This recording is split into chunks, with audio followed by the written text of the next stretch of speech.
as the Allies had struggled to defeat the Nazis in Europe, it had become more and more clear that even though Great Britain and the United States were loosely allied to the Soviets, they were going to take diverging paths as far as to how they would influence what would become Eastern Europe and parts of Germany once the Nazis were defeated. So, it became clear during the war the United States had certain ideas, the Soviets had other ideas. And largely, the Soviet Union, which had been invaded by the German army both in World War I and again in World War II, had been leery. They had feared aggression from Western nations, and largely because Germany had done it several different times before. The Soviet Union slash Russia had been invaded before. So the Soviet Union was going to be concerned with securing its own sovereignty. All the while, it was also going to be concerned with expanding its communist influence.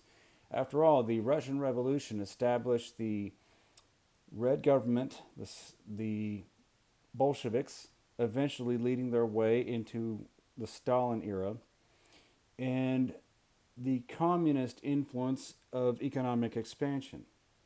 That was going to be an ideology that the Soviets were going to concern themselves with, along with securing their Soviet sovereignty and threats from possible invasion. In the meantime, the United States had a capitalist mindset looking for capitalist economic prosperity and influence all throughout the world. Capitalism and communism are diametrically opposed. They are basically complete opposite political ideologies, and they're competing. So, the United States and the Soviet Union, even though they are allied in trying to end the Nazi threat, they're loosely affiliated as allies at best. It's very precarious, the relationship that the Americans and the Soviets have.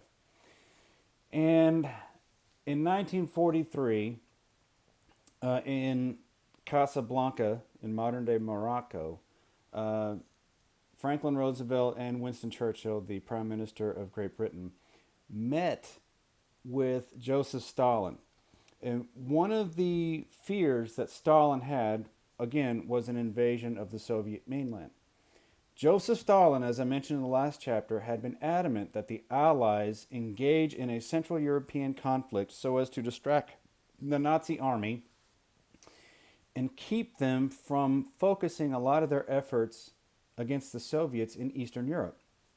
Joseph Stalin was very upset with Allied leaders that they would not prioritize an Allied invasion.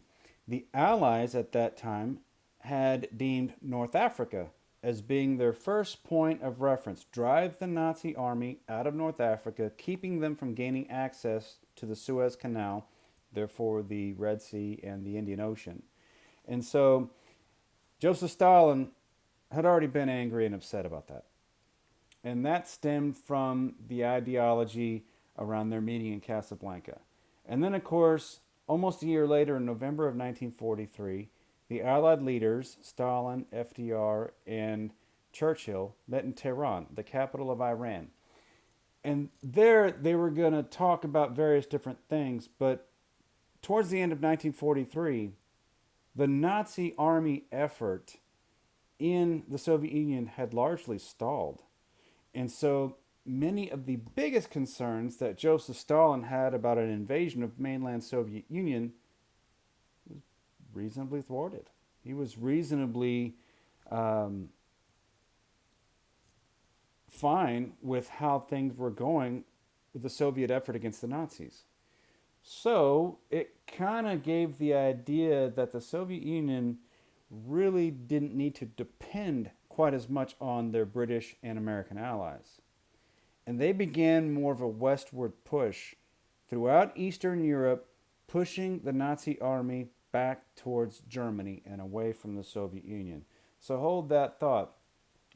But one of the other things that the Tehran Conference also did was negotiated the Soviet Union's entry into the Pacific War once they were done with their European campaign. Once the Nazis were defeated, then the Soviet Union would engage Japan in the Pacific War. Of course, that was, the United States.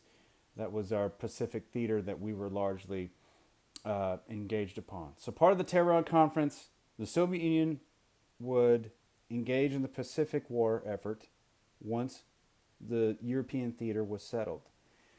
And then, also as part of the Tehran Conference, Churchill and FDR agreed that once Europe was a little bit more settled, they would agree to various different boundary disputes and make various different concessions as far as Poland was concerned.